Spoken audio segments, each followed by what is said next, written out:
Hello বন্ধুরা, আশা করি আপনারা সবাই ভালো আছেন।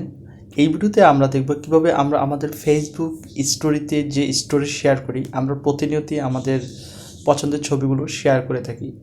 সো অনেক সময় আমাদের ডিলিট করার প্রয়োজন পড়ে। সো আমরা কিভাবে ডিলিট করব সেই বিষয়টি আজকে দেখব। সো চলুন দেখা যাক। ক্লিক ফেসবুক অ্যাপস, তারপর সোজা চলে যাবেন আপনি যে স্টোরি শেয়ার করছেন। এই যে দেখুন এখানে চলে আসছে ইউর স্টোরি। তো ইউর স্টোরিতে ক্লিক করার পর আপনার স্টোরিতে যাওয়ার পর আপনি আপনার স্টোরিতে ক্লিক করে রাখবেন যেন এটি চলে না যায়। সো ক্লিক করার পর সবার উপরে দেখুন থ্রি ডট অপশানে ক্লিক করবেন। থ্রি ডট অপশানে ক্লিক করার পর এখানে দেখুন ডিলেট ফটো। এই ডিলেট ফটোতে ক্লিক করার পর দেখুন delete photo from your story, yes delete.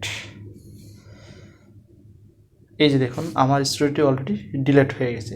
So আজকের বিষয়টি এটি, কীভাবে আমরা আমাদের স্টোরি ডিলিট করতে পারি। আশা করি আপনারা বুঝতে পেরেছেন। ভিডিওটি ভালো লাগলে অবশ্যই লাইক কমেন্ট শেয়ার করবেন, অ্যান্ড চ্যানেলটি এখনও সাবস্ক্রাইব না করে সাবস্ক্রাইব করে আমাদের সাথেই থাকুন। ধন্যবাদ আপনাকে।